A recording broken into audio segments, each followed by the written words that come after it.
Hey guys, I'm Ruthie Gallardo. I am the broker owner of NextHome Experts Realty. Today is March 15th and I was not planning on posting today. However, the NAR proposal for their settlement is out. And I have gotten a lot of phone calls, so I figured I'd go ahead and address it here. So this is going to be a little bit longer of a video than I'm used to. However, it was going to address my top 5 takeaways. It's going to address how each of those things is going to affect not only the consumers, so buyers, sellers, realtors in our area, as well as my peer brokers, right? So the first part, let's get started. This is simply a proposal. This is a proposal that it still needs approval from the court in the suit. So it's going to be a few weeks, probably coupled through a few weeks before it's set in stone. And during that time, there might be specific changes that have to be made in order to get it approved. So everything and anything that we say here, again, is up for approval, and it's up for still for interpretation of the court and all of that. I'm not an attorney. Please read this yourself, interpret it the best of your abilities. If you have any further legal questions, contact your legal counsel. Okay, so let's get going with the second part. Is that they, so by they I mean NAR, they really seem to have worked on trying to make sure that they get as many realtors released from responsibility of this. So that basically means that if they're able to get as many stakeholders, realtors, brokerage, whatever, named in these suits, released by agreeing that they themselves are going to pay into the lawsuit to make make it right for the make it. I wouldn't say it right because they're not actually admitting any wrongdoing. Again, it's not for us to decide if it was wrong or not. That is up to the court. So NAR will be paying $418 million over approximately 4 years. In exchange for being able to take some of that responsibility off of the agents, the brokers who didn't really know and didn't really, do this. Obviously, nothing was done in bad faith. So they're trying to get as many parties released. Now, the other part, the Part 2A, is that they were not able to get releases for anyone that is under the Home Services of America umbrella. Those are large brokerages sometimes. A lot of them, like I'll give you the example of RE/MAX and KW, they settled outside of that. They're not a part of that group, but I do believe maybe Berkshire Hathaway might be a part of that conglomerate of brokerages. But again, I might be wrong, allegedly, don't quote me.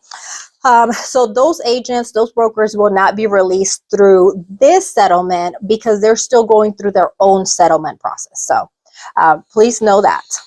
Now, the next part, which would be number 3, is the the part of what they're going to do, right, to prevent this from going forward, because it wasn't wrong, but it was just a practice that was ancient and no one ever looked at it again until now. We were just doing things as we were all taught.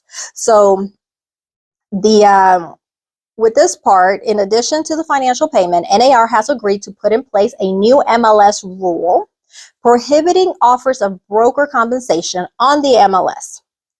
This would mean that offers of broker compensation could not be communicated via the MLS, but they could continue to be an option for the consumers, and they can pursue that during negotiations outside of the MLS during a professional consultation with your realtor. So that part is super helpful because it's not that it's wrong to do. Like we said, there's no wrongdoing there. However, if this is a problem, if anyone ever felt that there wasn't enough transparency, this is great for that.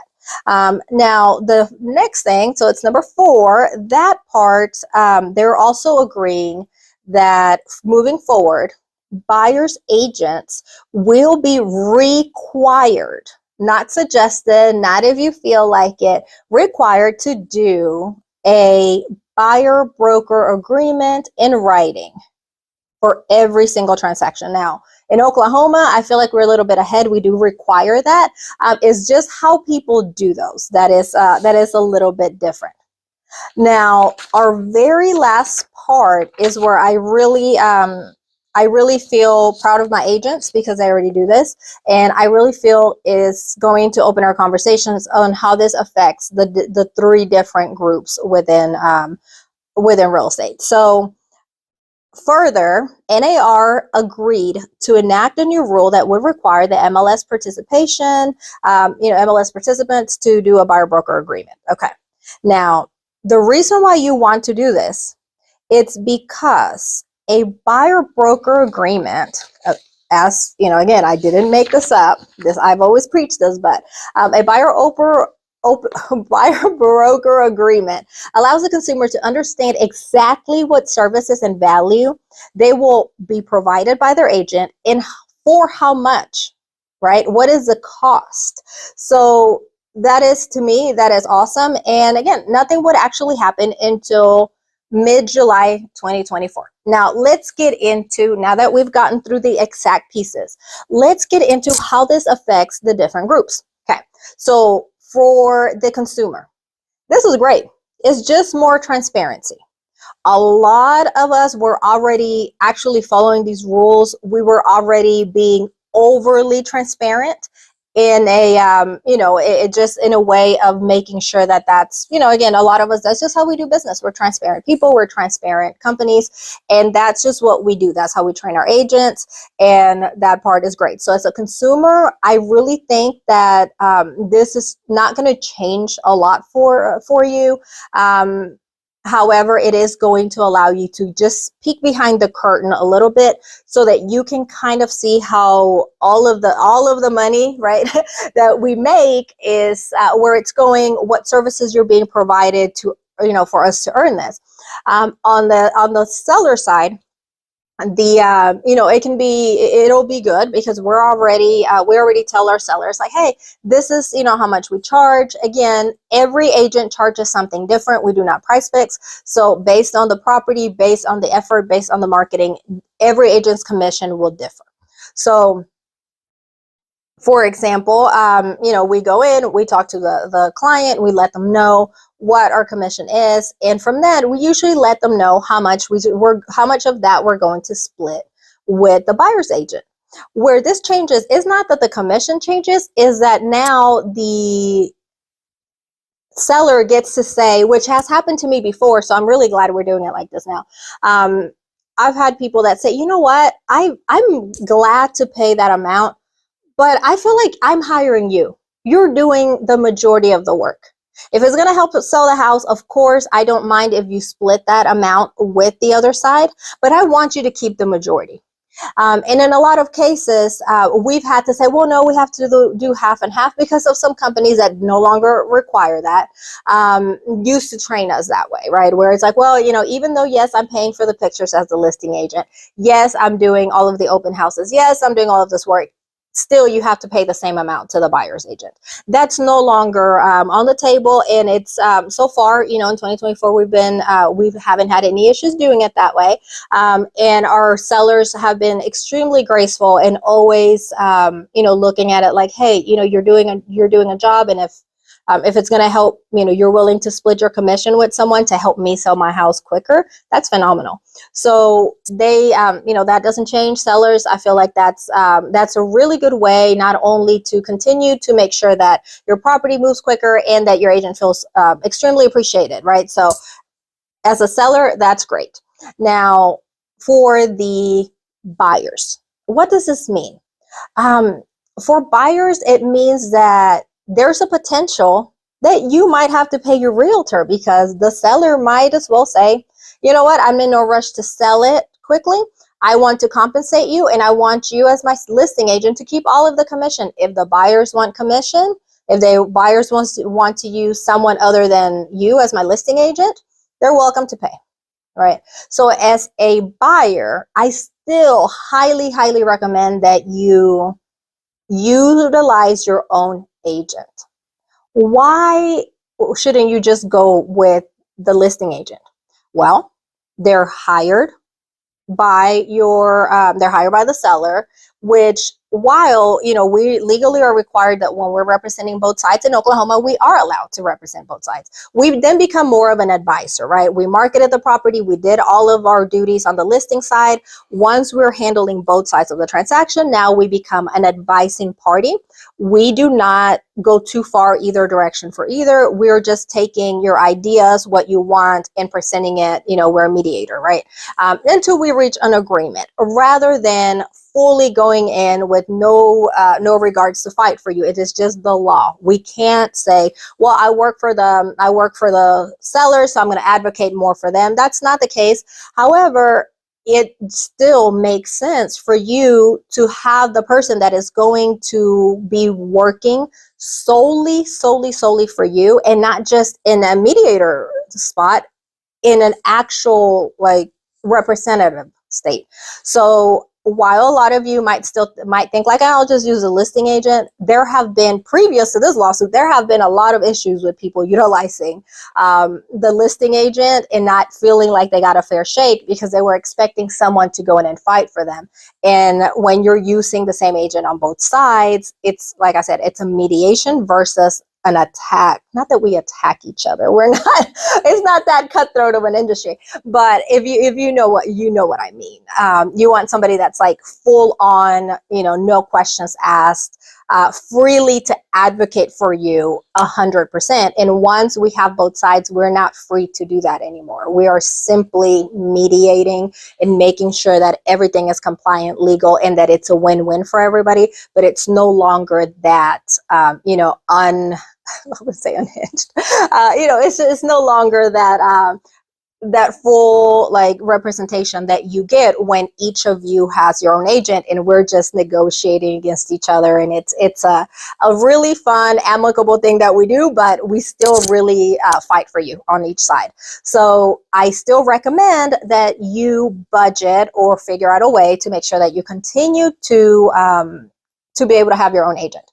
Now, does this mean that you're, as a buyer, are going to have to pay for the agent 100% every time? No, that does not mean that. It just means that the seller might say, well, I want to give 2% to the buyer's agent. And if your agent is a highly qualified agent who charges more than that, then you might have to pay the difference, which to tell you the truth, that already happens. We already do that, right? Sometimes sellers can only afford to pay 1%. And well, that's really sometimes not enough for a realtor to do a good job. So the buyer is informed and the buyer makes the decision. If they want to go with that house, they will have to pay the difference in the agent's commission. And we've never had any issues with that. Our clients are always extremely graceful. And of course, we go in and negotiate as much of that as we can. The only thing is that right now, we don't actually go in and negotiate our commission. That's not something that we do as buyer's agents when we're making an offer for you. Now, we have the ability to go in and say, okay, how much commission are you wanting to pay? Mr. Seller, can you please pay my commission at this rate? Whatever, 2%, 3%, 5%, 10%. They're already paying their agent, so it's up to them if they want to pay you as well, right? So, or pay your agent as well, but that's still going to happen. That is still a good practice. Like I said, it's not a big deal. But as the buyer, now you're more likely to have to pay a little bit of that, at least a portion. So be very careful on how you interview your agent. It's no longer free. And I've noticed that a lot of buyers have been looking at it from like, well, I don't have to pay anything. It's free. It's never been free. It's been at the cost of the seller, but never have our services been free. So with all of that being said, as buyers, as consumers, it's time to actually start vetting your real estate agents, because you're going to be paying a lot of money, right? And think about how real estate works and how we get this license and this title. So whenever it comes down to you paying a large amount of money, make sure you're vetting your agent. You might want someone that's an extremely good negotiator. I will give you an example. There are realtors who have legal degrees that are no longer practicing law, but they are practicing real estate. If it's all the same, I might pay them to represent me, right? There's realtors like myself and a lot of my agents that have master's degrees, PhDs, things like that. If it's going to cost me the same amount to be represented by somebody that's highly educated versus somebody that's, might be experienced and great at their job, but they don't have that portion and you prefer that portion, then make sure you're vetting us, right? Some people, again, it doesn't not take a college degree to do what we do, so we don't have to have it. But if that's something that's important to you, then vet your real estate agent, because you're going to be paying them whether they're qualified or not. So that's the big part for the buyers. That's how it's going to affect you. Now, the realtors. Okay, so let's get real, guys. You have to provide valuable services. I sit on the other side of the table with a lot of you, and man, am I impressed sometimes, right? Again, here myself, I have been in other very regarded professional roles, and I honestly have encountered realtors that are even more professional than those people in those rooms. So sometimes I'm extremely impressed and proud of you guys, because I just love seeing you guys uphold this license and take this responsibility seriously and represent your clients with integrity and and extreme professionalism. And that is the majority of the time. However, you and I both know that there are always going to be realtors that have no idea what they're doing and have no regard for the license or the responsibility that carries. Those of you that are doing business that way, it's not going to last, because now it has to be good. You have to provide value. It's not free, right? So you really do have to make sure that you are continuing to educate yourself to improve every day. It's about quality, guys. It's not about quantity. It's about quality. Make sure that you're serving your clients the way you're supposed to. Otherwise, continuing to just disregard it is going to end up, it's going to put you in a situation where you're either not going to be the agent that people choose, and you're not going to have as much business and your income's going to suffer, or simply you're not going to make it in this industry. So I really think this is great for those agents that are doing an amazing job and stay on top of their professionalism. But it's also a little bit, it's going to be hard for those that do not. But it's a great place to be, because that means that this gives everybody an opportunity to step up and do a great job. Now, with brokers, my peers, how does this affect us as brokers, right? Well, for myself and my other NextHome owners here in town and all over the country, we have actually been working and training our agents on these changes for probably the last year. I feel like it was probably at least the summer, beginning of the summer, I believe, maybe towards the end, when we were already in conversations and building up lists of what value our people provide, adding tools to their tool belt, holding trainings, making sure that everyone was going to be ready and comfortable for this change. So while, of course, we didn't have specific details, that is coming up. We will, as soon as this gets approved, we will sit down and train our agents on exactly what the next step is and exactly to the T how we're going to handle these changes. However, the big picture has already been laid out. A lot of you guys, against my peers, we've all have talked about this, even outside, peers here in Oklahoma outside of NextHome have also been on top of it, but not everyone has. Today, like I said earlier, I received a lot of phone calls, and a lot of them were from agents who are friends who are not brokers, whose brokerages have not addressed anything at all. So as brokers, this is going to affect you by requiring you and us to, one, step up our transparency, step up our training, step up our value proposition to our agents, because at the end of the day, the buck stops with us, right? So if myself, I'm not going to speak on anyone else's behalf, but if I'm doing everything that I need to do to provide my agents a professional and safe office space so that their clients can come and have those consultations and feel comfortable and understand that this is a true professional. This is a real consultation. They are going to sit down, be explained legal documents, and then they're going to agree to potentially pay thousands of dollars in commission. It makes sense, right? However, if I'm the broker that is virtual, I offer nothing to my agents but just a little transaction fee and a yearly meeting saying, hey, did you guys read the contracts? That might be a problem because we need to provide value up here so that our agents can provide value themselves and our clients can receive that value at the end, right? So all to say that I personally think we are in a great position to revamp the way we do business. I do not believe that this is a negative thing. I do not believe that buyers or sellers are ever going to be hurt by transparency in our industry. I think that is a wonderful thing. I think it's about time that realtors like myself, realtors, brokers, that we really have to show our value and the quality of services that we provide, rather than just being a part of this whole, there's 10,000 of us, who cares? It's free. They all do the same. And it's not true. It's not that simple. So I think it's great that we are in that position to really show our best selves and really step up to the plate. Again, thank you so much for taking the time. We will, like I said, as soon as this is finalized, I am committed to providing a training, not only to my agents, but opening it up to any of our counterparts in the Oklahoma area. You guys are welcome to come in and see how we're already doing things, because we have, we have been doing buyer broker agreements forever. I have never not gotten a buyer broker agreement since I've been selling houses, and that's a long time. So that's how I train my agents, and that's how we do it around here. So have a wonderful weekend, and I really hope that this was helpful to you. Bye.